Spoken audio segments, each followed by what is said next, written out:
আসসালামু আলাইকুম রহমতুল্লাহি ওবরকাতুহু।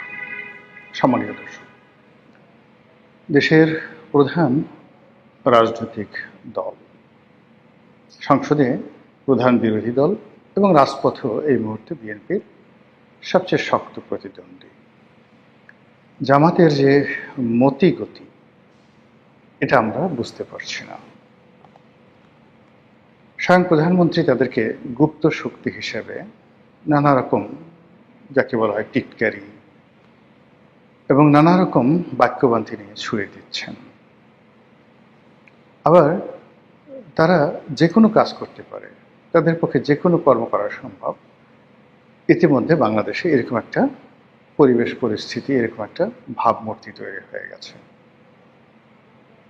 এটা যেভাবে সত্য, আবার একই সঙ্গে বিএনপি ভেতরে এবং বাইরে একটা বিশাল শ্রেণী রয়েছে যাদের বিশ্বাস যে জামাত আসলে কিছুই করতে পারে না। জামাতের যে ক্ষমতা, সেই ক্ষমতাটা হলো একটা, যাকে বলা হয় ফুলিয়ে ফাঁপিয়ে দেখানোর মতো একটা ক্ষমতা। যত বর্ষণ করে তত গর্জন করে না, বা যত গর্জন করে তত বর্ষণ করে না। এই যে প্রবাদ বাক্য, এই প্রবাদ বাক্যটির সঙ্গে জামাতের ভীষণ রকম মিল আছে। আপনারা জানেন যে 2013 এবং 14 সনে সরকার বিরোধী প্রবল আন্দোলন হয়েছিল আওয়ামী লীগের বিরুদ্ধে জামাত এবং বিএনপি। ঠিক ওই সময়টিতে বিএনপি কায় মনোবাক্যে নির্ভর করেছিল জামাতের উপর, তাদের সাংগঠনিক ক্ষমতা, এবং তারা মনে করত বিএনপি ওই সময় যে সারা বাংলাদেশে তাদের যে ক্যাডার ভিত্তিক রাজনীতি আছে, তাদের যে অর্থ আছে এবং আরও অনেক ক্ষমতা আছে, সেই ক্ষমতা দিয়ে 2014 সনে যে নির্বাচনটি হলো, সেই নির্বাচনটি মূলত তারা ঠেকিয়ে দিতে পারবে। সেই নির্বাচন ঠেকানোর জন্য যা কিছু করা দরকার বিএনপি করেছে, কিন্তু তার সঙ্গে সঙ্গে তাদের নির্ভরতা ছিল জামাতের প্রতি।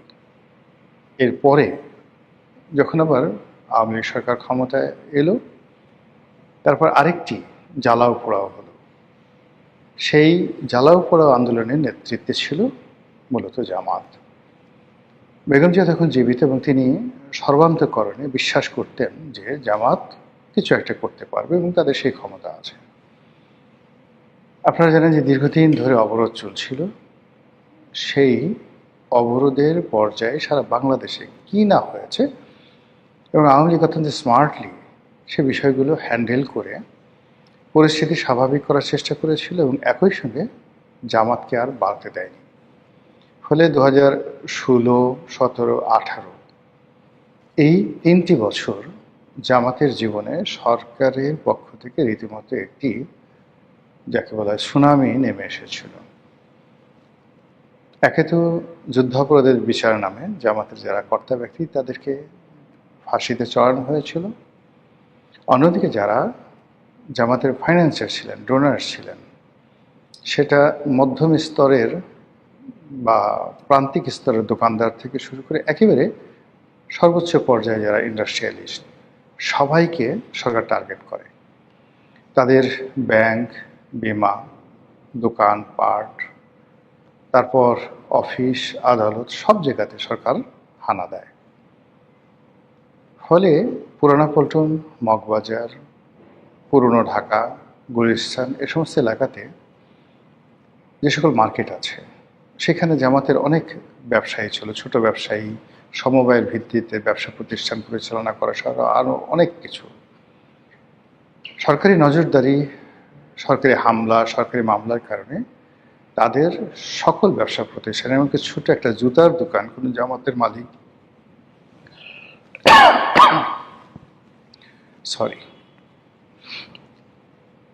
যে জুতার দোকানের মালিক চালাতেন, সেটার উপরও আওয়ামী লীগ সরকার রীতিমতো হামলে পড়ে। এর ফলে কি হলো, জামাতের যে অর্থনৈতিক ভিত্তি সেটি তছনছ হয়ে যায়। তাদের ইসলামী ব্যাংক হাসপাতাল, তাদের ইবনে সিনা ট্রাস্ট, তাদের ইসলামী ব্যাংক থেকে শুরু করে সব কিছু। ফলে বলতে গেলে 2018 সনের পর জামাত একটা মানে সত্যিকার অর্থে একটা গুপ্ত রাজনীতিতে তারা একটা পারঙ্গমতা অর্জন করে।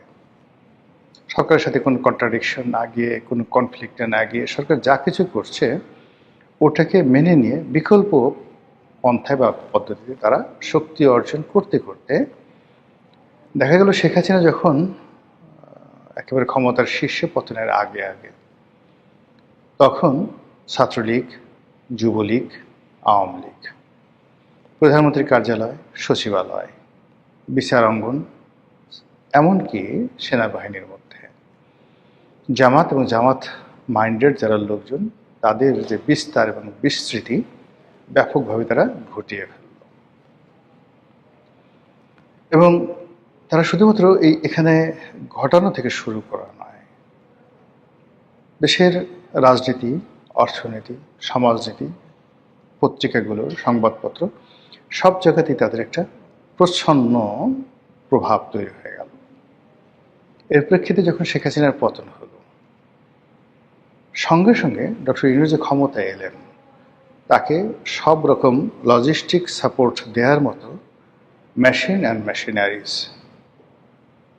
অথবা যে ধরনের মেধা দরকার, প্রকল্প দরকার, লোকবল দরকার, সব কিছু নিয়ে জামাত বন্ধুত্বের যে হাত বাড়ালো ডক্টর মোহাম্মদ ইউনূস, তিনি মনে করলেন এই বিপদের দিনে এটা তার জন্য একটা বিরাট সাহারা বা সহায়। তো জামাতের সেই সহায় এবং সহযোগিতা নিয়ে ডক্টর মোহাম্মদ ইউনূস বেশ কিছুদিন ভালোই চলছিলেন। কিন্তু সমস্যা হয়ে গেল, সারা বাংলাদেশে চাঁদাবাজি, একের পর এক মব ইত্যাদি কারণে পুরো পরিবেশ পরিস্থিতি সরকারের নিয়ন্ত্রণের বাইরে চলে যায়।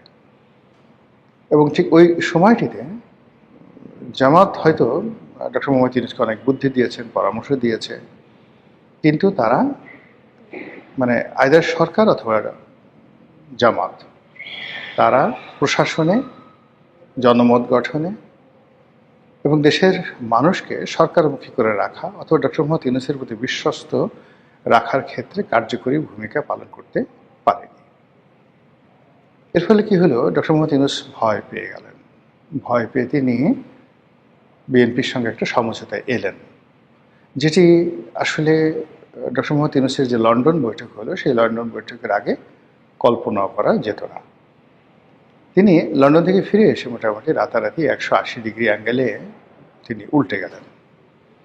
ঠিক সেই সময়টাতে ডক্টর মোহাম্মদ ইউনূসকে নিয়ন্ত্রণে রাখার জন্য জামাত মাঝে মধ্যে হুঙ্কার দিত, বড় বড় কথা বলতো, এবং তাদের যে সকল প্রক্সি টিম ছিল রাজনীতিতে, যেটা এখনও আছে, সেই প্রক্সি টিমের মাধ্যমে তারা নানা রকম বিভ্রান্তি তৈরি করা শুরু করলো।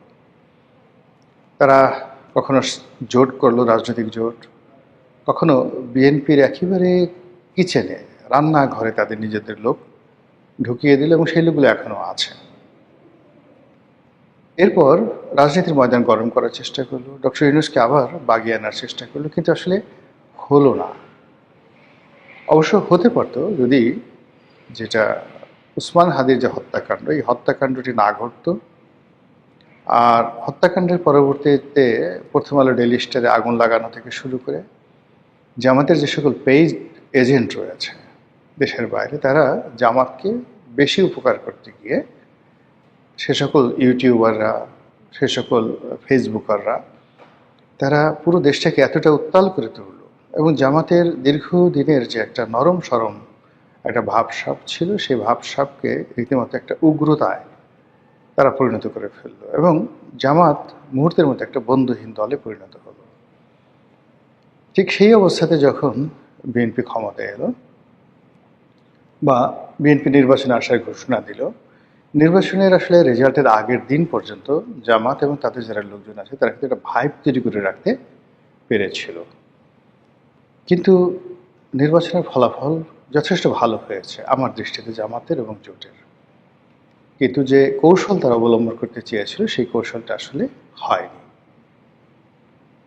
যেভাবে চরমোনাই এবং ইসলামিক দলগুলোকে নিয়ে তারা একটা ঐক্য করার চেষ্টা করেছিল, আর যেভাবে এনসিপি বিএনপির সঙ্গে ঐক্য করার চেষ্টা করেছিল, ওভাবে যদি হতো তাহলে সেক্ষেত্রে জামাতের যাকে বলা হয় যে ফলাফল, সেটা একটা অন্যরকম ফলাফল হতে পারত।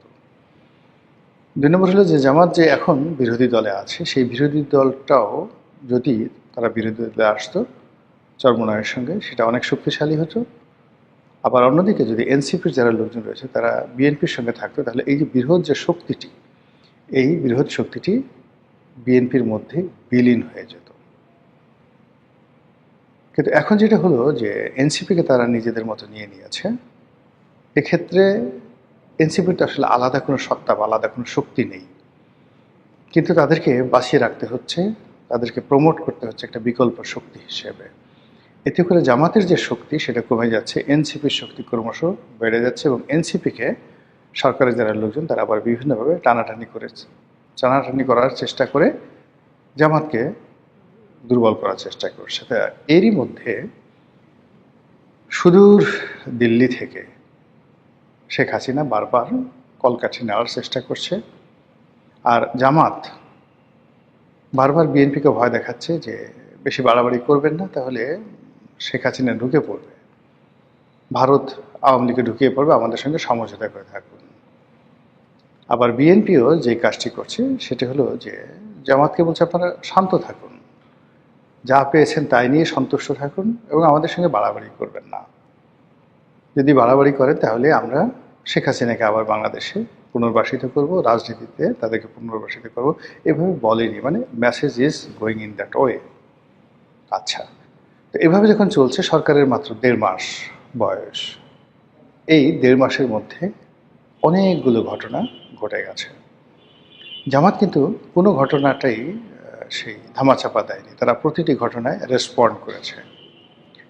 এবং এই রেসপন্ডের মধ্যে সবচেয়ে আশ্চর্য ব্যাপার হলো তারা যখন যেভাবে প্রয়োজন সেভাবে হুমকি দিয়েছে, জোরে কথা বলেছে, রাজপথ গরম করার চেষ্টা করেছে, আন্দোলন করার চেষ্টা করেছে, এবং আন্দোলন করে সারা বাংলাদেশ মানে যাকে বলে উল্টে দেওয়ার মতো শক্তিমত্তা প্রদর্শন করার চেষ্টা করেছে।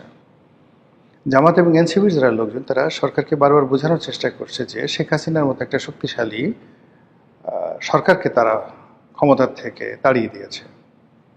কাজী সে তুলনায় বিএনপির কোনো দলই নয়, বিএনপির যে সরকার সেটা কোনো সরকারই নয়। কাজী তারা অতীতের যে কোনো সময় সে শক্তিশালী এবং তারা যে কোনো সময় এই সরকারকে ফেলে দিতে পারে। তো আমরা যারা সাধারণ দর্শক তারা এই জামাতের হুঙ্কারে যখন দেখি যে বোধহয় বাংলাদেশের অবস্থা ভালো যাবে না, জামাতে এখনই বিরাট কিছু করে ফেলবে, তারা যে রাজপথে আন্দোলন ডেকেছে এই আন্দোলন ছড়িয়ে পড়বে টেকনাফ থেকে তেঁতুলিয়া পর্যন্ত, কিন্তু জামাত মুহূর্তের মধ্যে তাদের কণ্ঠ নামিয়ে আবার সুরেলা শব্দে, মিহি গলায়, চিকন গলায় তারা আবার সরকারের গুণগান করছে, পার্লামেন্টকে সচল রাখার চেষ্টা করছে।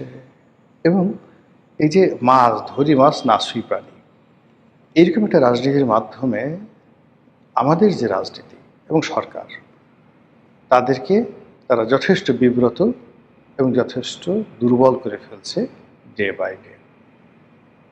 ফলে এই যে জামাতের যে আপনি দেখবেন যে একটা এলাস্টিসিটি থাকে, আপনি সবসময় খুব জোরে কথা বলবেন, ক্রাউড দেখাবেন, লাউড ভয়েস করবেন, ইট মিনস আপনি দুর্বল ব্যক্তি। আবার জোরে কথা বলবেন না, অতিশয় ভদ্রতা দেখাবেন, এটাও কিন্তু ভালো লক্ষণ নয়। কিন্তু আপনি সময় মানে প্রয়োজনীয় সময় আপনি আপনার কণ্ঠকে একদম 18 স্কেলে নিয়ে যেতে পারেন, আবার প্রয়োজনে